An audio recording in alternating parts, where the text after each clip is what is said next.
This is Sergeant Beast Larson. Correction officers need informants. They need snitches. And this is why. Now, police officers, as a part of their police academy, they get quite a bit of training on developing informants, how to develop them, what motivates an informant. Like, for instance, money, revenge, just trying to help the police out. Sometimes they have a drug habit or whatever. You have to clarify that, because if it's known they're a drug user, that disqualifies them. But each state, each agency is going to have their own policies and guidelines on developing informants. It's a bit different in a prison. In a prison, you can't pay with money. You can't pay with other items that they would want. For instance, they would come to us at the prison, hey, you give me a pack of cigarettes and I'll tell you why the Bloods attacked the Crips. First of all, I can't bring cigarettes into the prison. That's introducing contraband. Second of all, most importantly, you can't do that morally or legally. So that creates a problem. In a prison system, in a jail system, how do you pay, the word pay, how do you reward, however you want to look at it, how do you handle when somebody gives you very critical, vital information that is relevant to the safety of your institution, to your staff? How do you handle that? And again, each state, each policy, the warden, the jailer, the superintendent, whatever the word is, ultimately would have a say on something like this. Here's some reasons what. Down in Georgia, we had an STG, Security Threat Group, Sergeant. And he pretty much, his job would be kind of the following. Now, I've got a little bit of notes here because there's really important highlights, and so I can keep this short. He's going to document gang attacks. Which gangs are attacking who? Or the civilians attacking a gang. So anytime a gang's involved, the inmates' names, the location, date, and time. So whether it's on a calendar, a big calendar, a spreadsheet, however you want to do it, some note paper and then gather it. Who's involved, gang or civilian? You got to document this. Don't leave it blank. The inmates' names, why? What's the cause of this altercation? That's important. Is it over a debt? Is it over losing a bet on a football game, Super Bowl? Is it over a March Madness, NCAA tournament? You need to list this. If it's a sports thing, is this altercation because they're trying to get into a gang or out of the gang? You've heard the expression blood in, blood out. That means a lot. There's a lot of attacks just because of that.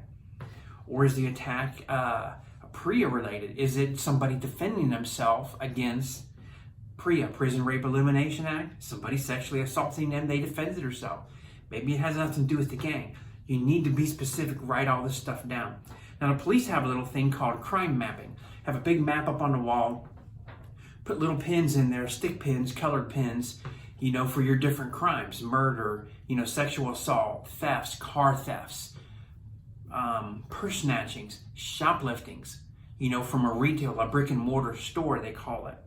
And you can look at that and you plan your pattern. This is what needs to happen in a correction environment. We need to do this. Some places do a really good job of this, and I applaud you and thank you for this. Once you get these in these patterns, why do you do this? Because you may notice there's a specific location at the jail or the prison where they're fighting. Maybe there's a lot of fights around Y building in particular. If 70% of your fights are at Y building, you need to really look why. You go back to who's doing the fights, the first things I already mentioned. Figure out why it's happening and why it's there. Maybe, our A dorm used to be down at Hayes Prison. A dorm was the over 40 dorm. If there's a lot of stuff going in there, why are the over 40 guys fighting like crazy? There's got to be a reason. You figure this out, it helps you to predict. You figure this out, it helps you to know maybe there's a certain element that you cannot put in that dorm.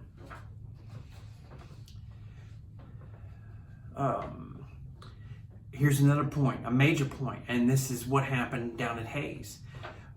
Identify which gang feels like they're the most powerful at your prison or at the jail, the detention center. Who is the most important? Why are they the most important? And what are they doing? How do they feel like? Are they doing a lot of assaults and thefts? Are they, extorting The time people up beating them using cell phones to their friends and family. Hey, I'm going to keep beating Johnny up every night. My buddy's going to rape him if you don't put money on his books, kind of thing. So what gang thinks they control your institution and why? Very, very, very, write it out. Don't shortcut. Everything I'm talking about today, no shortcuts. This is not for a shortcut.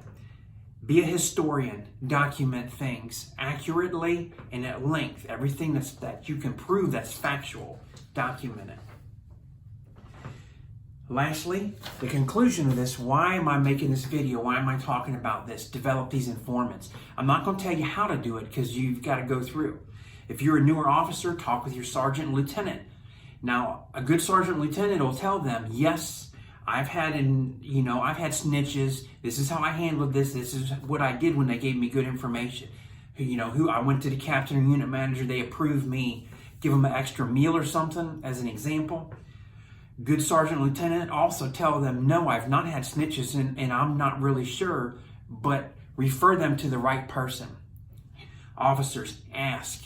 If you've got them, and you're going to have them in your dorm, you're working general population or isolation, you're going to have them want to snitch, and they want something. So if you're not really, really clear on how to handle that, go to the supervisor, ask, if you don't know, who do I go to? Work your way up. Use the chain of command. If they tell you the investigator, go to the investigator. If it's the CERT team or a special response team, go to them. Go to that commander. But use this. This is why. Ultimately, your snitches will protect you with information. We knew ahead of time at Hayes when I was on the CERT team.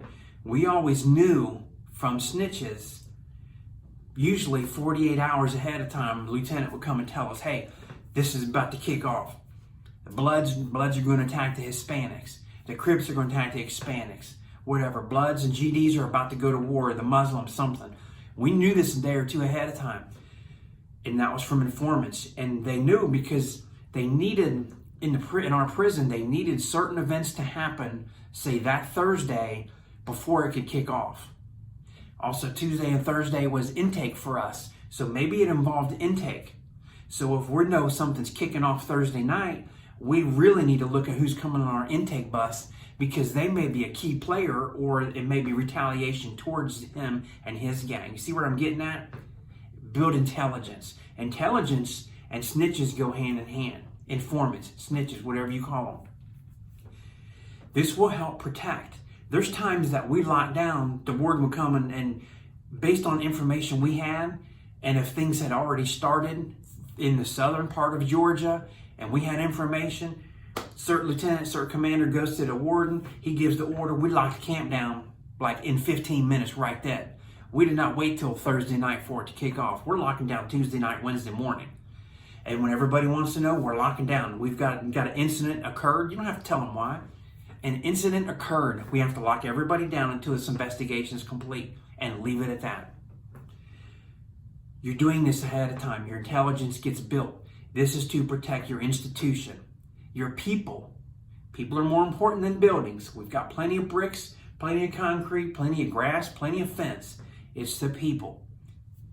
And keep in mind, as a correction officer, you're responsible for everybody, from the warden's secretary, the administrative staff, everybody, major lieutenants, captains, all the way to the officers, counselors, your chaplain, everybody that's not serving time, you're responsible for.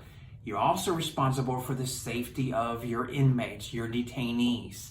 So everybody that's alive inside that fence or those walls, you're responsible for. If you have intelligence and a good system, a good historian, somebody who monitors and documents, coordinates, and reports to the higher administration and your warden or jailer this stuff, you can prevent several things from happening, some of which could be life-threatening to your officers. That's why I'm making this video. You will never be able to stop 100% of the attacks on officers. You won't. If it's going to happen, it's going to happen. It could be spontaneous. Maybe two guys know about it and nobody else, two inmates, and they don't tell. There's no intel to gather. There's nothing to be snitched on. My buddy was stabbed. There was no intel. I've had 4 friends stabbed in 2 years down at Hayes State Prison. He was stabbed. It was gang initiation. I talked about this. you know, like the blood in, blood out thing. They told him, you stab officer tonight, you're in. Guy stabbed him multiple times in the head and neck. That was his gang initiation. There was no warning, no information. That gang he was trying to get into had been quiet. No clue this was about to happen. So this isn't going to stop everything. But when it stops a majority of things, things meaning attacks, assaults against officers, you're doing your job. It's not just about assaults, it's about drugs and contraband too. The informants, the snitches, will help you to learn who's bringing stuff in. Sometimes they have information on officers that are actually bringing things in illegally. You know, being a CERT member and things, and a sergeant, I did some investigations on officers. We all did as supervisors. So having informants, you corroborate their information and go through this process. But you need to have them. You need to have them for many reasons. So think about this. Folks, go to your supervisors. When you've got something told to you, tell them who said it, what they're saying, and then say, how do I go about this? How do I handle this situation? To develop, to investigate it more, and then to deal with the inmate who's expecting something in return. They will help you. Hit the like button, hit the subscribe button. As of today, March the 8th, 5:30 p.m., 991 subscribers, only 9 more.